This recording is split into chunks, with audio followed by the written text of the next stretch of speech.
നമ്മൾ ഈ വീഡിയോയിൽ കാണാൻ പോകുന്നത് ബാക്ക് ട്രാക്കിംഗ് എന്നുള്ളൊരു മെത്തേഡാണ്. ഈ ബാക്ക് ട്രാക്കിംഗ് നമ്മൾ നേരത്തെ കണ്ടതുപോലുള്ള മെത്തേഡ് വഴി കിട്ടുന്നത് പോലെ തന്നെ പ്രോബ്ലം സോൾവ് ചെയ്യാൻ വേണ്ടിയിട്ടാണ് ഈ മെത്തേഡ് യൂസ് ചെയ്യുന്നത്. പക്ഷേ നമ്മൾ കഴിഞ്ഞ വീഡിയോയിൽ കണ്ടതുപോലെ പ്രിൻസിപ്പിൾ ഓഫ് ഒപ്റ്റിമാലിറ്റി അല്ലെങ്കിൽ ഒപ്റ്റിമൽ സൊല്യൂഷൻ മാത്രം കണ്ടുപിടിക്കുക എന്നുള്ളതല്ല ഇവിടുത്തെ ഈ മെത്തേഡിൻ്റെ പ്രത്യേകത. ഇവിടെ എല്ലാ സൊല്യൂഷൻസും കണ്ടുപിടിക്കുക എന്നുള്ളതാണ്. ഒരു പ്രോബ്ലത്തിനുണ്ടാകുന്ന എല്ലാ സൊല്യൂഷൻസും കണ്ടുപിടിക്കുകയാണ്. അത് യൂസ് ചെയ്യുന്ന ബ്രൂട്ട് ഫോഴ്സ് അപ്രോച്ചാണ്. ഓക്കെ, നമുക്കൊരു പ്രോബ്ലം സോൾവ് ചെയ്ത് എങ്ങനെയാണെന്ന് മനസ്സിലാക്കാം. സപ്പോസ് നമ്മുടെ കയ്യിൽ 3 നിറങ്ങളുണ്ടെന്ന് വിചാരിക്കുക. Red, green, blue. നമ്മളിതിനെ ഏതൊക്കെ തരത്തിൽ ഇതിനെ സോർട്ട് ചെയ്യാം, ഏതൊക്കെ തരത്തിൽ ഏതൊക്കെ കോമ്പിനേഷൻ ഇതിലുണ്ട് എന്നുള്ളത് നമുക്കൊന്ന് കാണാം. അപ്പം നമുക്ക് നേരത്തെ അറിയാം എത്ര നമ്പറുണ്ടോ, 3 ഫാക്ടോറിയൽ വേസ് ആണ് ഉണ്ടാകുക. 3 ഫാക്ടോറിയൽ എന്ന് പറഞ്ഞാൽ 3 × 2 × 1, അതായത് 6 കോമ്പിനേഷൻസ് ഉണ്ട്. നമുക്കിത് ഒരു ഗ്രാഫ് വരച്ചിട്ട് നമുക്ക് ഇതിൻ്റെ എല്ലാ സൊല്യൂഷനും നമുക്ക് രേഖപ്പെടുത്താം. അപ്പോൾ നമ്മളിനി വരയ്ക്കാൻ പോകുന്ന ഈ ഡയഗ്രത്തിൻ്റെ പേര് സ്റ്റേറ്റ് സ്പേസ് ട്രീ എന്നാണ്. ഒരു ട്രീ സ്ട്രക്ചർ തന്നെയാണ്. നമ്മളിവിടെ ഇനീഷ്യലി നമ്മൾ വാല്യൂ സ്റ്റാർട്ടിംഗ് പോയിൻ്റ് ഇത്തരത്തിലാണ് രേഖപ്പെടുത്തുക. ഇവിടെ 3 ഓപ്ഷനുണ്ട്. ഒന്നുകിൽ നമുക്ക് ആദ്യം റെഡ് എടുക്കാം, ഓക്കെ, അല്ലെങ്കിൽ നമുക്ക് ബാക്കി 2 ഓപ്ഷനുണ്ട്. പക്ഷേ നമ്മളിവിടെ കൺസിഡർ ചെയ്യുന്നത് റെഡ് എടുത്താൽ രണ്ടാമത് എന്തെടുക്കാം, റെഡ് എടുത്താൽ രണ്ടാമത് എന്തെടുക്കാം, അടുത്തത് ഗ്രീൻ എടുക്കാം, അതിനുശേഷം ബ്ലൂ എടുക്കാം. അല്ലെങ്കിലോ നേരെ പുറകോട്ട് പോകുന്നു, തൊട്ട് മുകളിലേക്ക് പോവുകയാണ്. ഗ്രീൻ എടുത്താൽ അടുത്ത ഓപ്ഷൻ ഏതാ ഉള്ളത്? ഗ്രീൻ എടുത്താൽ ബ്ലൂ ആണുള്ളത്, അതുകൊണ്ട് നേരെ മുകളിലേക്ക് പോയി. റെഡ് എടുത്തതിന് ശേഷം നമുക്ക് അടുത്തത് ബ്ലൂ എടുക്കാം, അതിനുശേഷം ഗ്രീൻ എടുക്കാം. ഓക്കെ, അപ്പം ബ്ലൂ എടുക്കുക എന്നുള്ളത് ഗ്രീൻ എടുത്താൽ ചോയ്സ് ഇല്ലാത്തതാണ്. അതുകൊണ്ട് നമ്മളൊന്ന് പുറകോട്ട് പോയതിന് ശേഷം ഒന്നുകൂടെ പുറകോട്ട് പോകണം, എന്നാലേ നമുക്ക് ചോയ്സ് ഉണ്ടാവുള്ളൂ. ബ്ലൂ എടുത്തതിന് ശേഷം അടുത്ത വാല്യൂ. ഓക്കെ, അപ്പോൾ ഈ പാത്ത് മുഴുവൻ ആദ്യം റെഡ് എടുത്താൽ വരാവുന്ന പോസിബിലിറ്റി മുഴുവൻ ഇവിടെ കവർ ചെയ്തു. ഓക്കെ, അടുത്തതോ റെഡിൽ വന്നു, റെഡിൽ നിന്ന് അടുത്ത ചോയ്സുകളൊന്നുമില്ല, അതുകൊണ്ട് ഒന്നുകൂടെ മുകളിലോട്ട് പോയി, പുറകോട്ട് പോയി. അതിനുശേഷം നമ്മൾ രണ്ടാമത്തെ ഓപ്ഷൻ എടുത്തു. അടുത്ത് ഗ്രീനാണ് എടുക്കുക എന്ന് ഇരിക്കുക. ഗ്രീൻ എടുത്താൽ നമുക്ക് ഏതൊക്കെ ചോയ്സ് ഉണ്ട്? ഒന്നുകിൽ ഗ്രീൻ എടുത്താൽ അടുത്തത് നമുക്ക് റെഡ് എടുക്കാം, അത് കഴിഞ്ഞാൽ ബ്ലൂ എടുക്കാം. ഓക്കെ, ഇനി നമ്മൾ തിരിച്ചു പോകണം. ബ്ലൂവിൽ നിന്നും വേറെ ഓപ്ഷൻ ഉണ്ടോ? ഇല്ല. മുകളിലോട്ട് പോയി റെഡിൽ നിന്ന് വേറെ ഓപ്ഷൻ ഉണ്ടോ? ഇല്ല. ഗ്രീനും റെഡും എടുത്തു കഴിഞ്ഞാൽ അടുത്ത ഓപ്ഷൻ ബ്ലൂ ഉള്ളൂ. അതുകൊണ്ട് നമുക്ക് മൂന്നാമത്തെ ഓപ്ഷൻ എഴുതാൻ ഓപ്ഷൻ ഇല്ല. അതുകൊണ്ട് നേരെ ഒന്നുകൂടെ മുകളിലോട്ട് പോയി. അപ്പോൾ ഈ ഗ്രീൻ എടുത്താൽ അടുത്ത ഓപ്ഷൻ ഏതാ? ഇനി നമുക്ക് വേണമെങ്കിൽ ബ്ലൂ എടുക്കാം. ബ്ലൂ എടുത്തു, അതിനുശേഷം നമുക്ക് റെഡ് എടുക്കാം. ഓക്കെ, അപ്പോൾ 4 ഡിഫറെൻ്റ് ആയിട്ടുള്ള പാത്ത് കിട്ടി. ഇനി ഒന്നുകൂടിയുണ്ട്. എന്താണ്? ആദ്യം നമ്മൾ റെഡും ഗ്രീനും എടുത്തുള്ളൂ, ബ്ലൂ എടുത്തിരുന്നില്ല. ആദ്യം നമ്മളിനി ബ്ലൂ എടുക്കുകയാണ്. ബ്ലൂ എടുത്തു. അപ്പോൾ അതിനുശേഷം നമുക്ക് എന്ത് ചെയ്യാം? ഒന്നുകിൽ നമുക്ക് റെഡ് എടുക്കാം, അതിനുശേഷം നമുക്ക് ഗ്രീൻ എടുക്കാം. അല്ലെങ്കിലോ ഇവിടെ നിന്ന് ഗ്രീൻ എടുക്കാം, അതിനുശേഷം നമുക്ക് റെഡ് എടുക്കാം.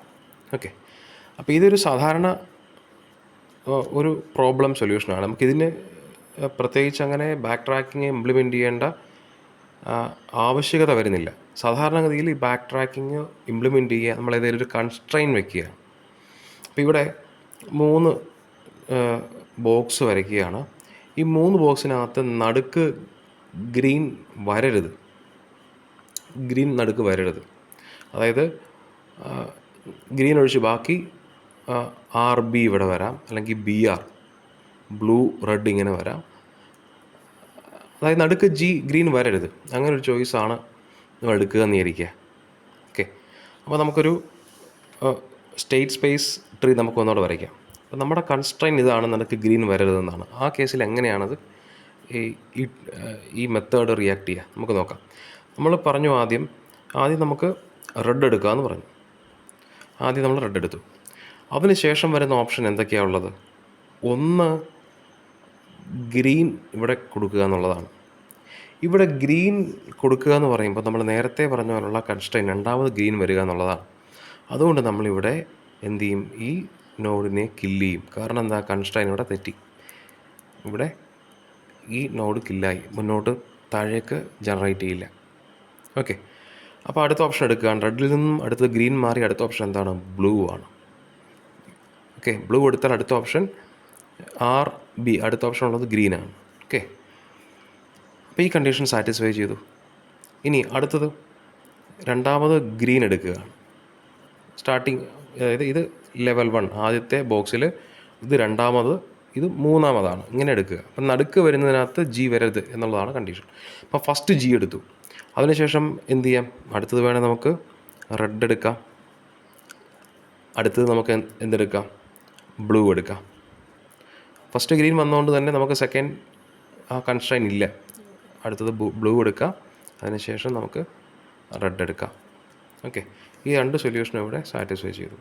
രണ്ട് സൊല്യൂഷനും നമ്മുടെ കൺസ്ട്രെയിൻ സാറ്റിസ്ഫൈ ചെയ്തു. അടുത്തതോ ഫസ്റ്റ് ബ്ലൂ എടുക്കുക എന്നിരിക്കുക, ബ്ലൂ എടുക്കുകയാണ്. അപ്പോൾ അങ്ങനെയാണെങ്കിൽ ഇവിടെ വന്ന് ആദ്യം വരാൻ പറ്റുന്നത് റെഡ് എടുക്കുക എന്നുള്ളതാണ്. അതിനുശേഷം നമ്മൾ ഗ്രീൻ എടുക്കുന്നു. കണ്ടീഷൻ സാറ്റിസ്ഫൈ ചെയ്തു. ഇനിയോ ബ്ലൂവിന് ശേഷം നമ്മൾ ഗ്രീൻ എടുത്താലോ, ഗ്രീൻ ബ്ലൂവിനും റെഡിനും ഇടയ്ക്കായി പോകും. അതുകൊണ്ട് ഇവിടെ നമ്മൾ എന്ത് ചെയ്യും, ഇവിടെ നമ്മൾ എന്ത് ചെയ്യും, ഇവിടെ ഈ ഫർദറായിട്ടുള്ള ജനറേഷൻ, താഴേക്കുള്ള ഈ ട്രീയുടെ ജനറേഷൻ നമ്മളിവിടെ കില്ല് ചെയ്യുകയാണ്. അപ്പോൾ ഇത്തരത്തിലുള്ള ഈ കണ്ടീഷൻ പറയുന്നത് ബൗണ്ടിങ് ഫങ്ഷൻ എന്നാണ്. ബൗണ്ടിങ് ഫങ്ഷൻ എന്താണ് ബൗണ്ടിങ് ഫങ്ഷൻ എന്ന് പറഞ്ഞാൽ, ഒരു കൺസ്ട്രെയിൻ കൊടുക്കുകയാണ്, ഇന്ന രീതിയിൽ അല്ല ഇന്ന പൊസിഷനിൽ നിന്ന് വരരുത്, അത്തരത്തിലുള്ള കണ്ടീഷൻ കൊടുക്കുകയാണ് ഈ ബൗണ്ടിങ് ഫങ്ഷൻ ചെയ്യുക. ഇതാണ് നമ്മൾ ബാക്ക് ട്രാക്ക് എന്നുള്ള കോൺസെപ്റ്റിൽ പ്രോബ്ലം സോൾവ് ചെയ്യുന്ന മെത്തേഡ്. ഇപ്പോൾ ഇവിടെ നമുക്ക് ശ്രദ്ധിച്ചാൽ കാണാൻ സാധിക്കും, ഈ രണ്ട് മെത്തേഡും ആദ്യം എന്താ ചെയ്തത്, നമ്മൾ ഒരു ഓപ്ഷൻ എടുത്താൽ അതിൻ്റെ ഡെപ്തിലേക്കാണ് ആദ്യം പോവുക, അല്ലേ? അത് നേരെ എന്തുമാത്രം ഫർദറായിട്ട് പോകാൻ പറ്റുമോ അത്രത്തോളം ഡീപ്പറായിട്ടാണ് പോവുക. ലെവൽ വൈസ് അല്ല ചെയ്യുന്നത്, ഡെപ്തിലേക്കാണ് പോവുക. അതുകൊണ്ട് തന്നെ ഇത് നമുക്ക് കാണാൻ സാധിക്കും, ഇതൊരു ഡെപ്ത് ഫസ്റ്റ് സെർച്ചാണ്, അതിൻ്റെ കീഴിൽ വരുന്നതാണ്, DFSൻ്റെ കീഴിൽ വരുന്നതാണ്. അപ്പോൾ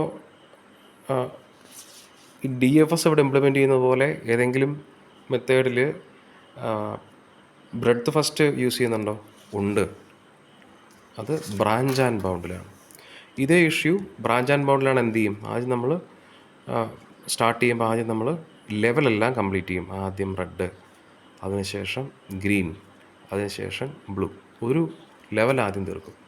അതിനുശേഷം എന്ത് ചെയ്യും, സെക്കൻഡ് ലെവലിലേക്ക് പോകും. ഇതൊരു ലെവൽ കംപ്ലീറ്റ് ചെയ്തു. സെക്കൻഡ് ലെവലിൽ എന്ത് ചെയ്യും, ഫസ്റ്റ് റെഡ് എടുത്തു, അതുകൊണ്ട് സെക്കൻഡിൽ ഗ്രീൻ എടുത്തു. അടുത്തതിലോ ബ്ലൂ എടുത്തു. ഇവിടെ ഗ്രീൻ എടുത്തുകൊണ്ട് ഇവിടെ റെഡ് എടുത്തു, അതിനുശേഷം ബ്ലൂ എടുത്തു. ഈ ബ്ലൂ എടുത്തതുകൊണ്ട് ഇവിടെ റെഡ് എടുത്തു, ഗ്രീൻ എടുത്തു. ഓക്കെ, സെക്കൻഡ് ലെവൽ കംപ്ലീറ്റ് ചെയ്തു. ഇനി റെഡും ഗ്രീനും എടുത്തു, അതിവിടെ ബ്ലൂ ആകും. റെഡും ബ്ലൂവും എടുത്തു, അതുകൊണ്ട് ഇവിടെ ഗ്രീൻ എടുക്കും. ഗ്രീനും റെഡും എടുത്തതുകൊണ്ട് ഇവിടെ ബ്ലൂ ആവും. ഗ്രീനും ബ്ലൂ എടുത്തതുകൊണ്ട് റെഡ് ആവും. ബ്ലൂവും റെഡും എടുത്തതുകൊണ്ട് ഗ്രീൻ ആകും. ഇവിടെ ബ്ലൂവും ഗ്രീനും എടുത്തതുകൊണ്ട് റെഡ് ആവും. ഇത്തരത്തിൽ ലെവൽ വൈസ് ഈ പ്രോബ്ലത്തെ ഹാൻഡിൽ ചെയ്യുന്ന മെത്തേഡാണ് branch and bound. Okay, idea കിട്ടിയെന്ന് വിചാരിക്കുന്നു.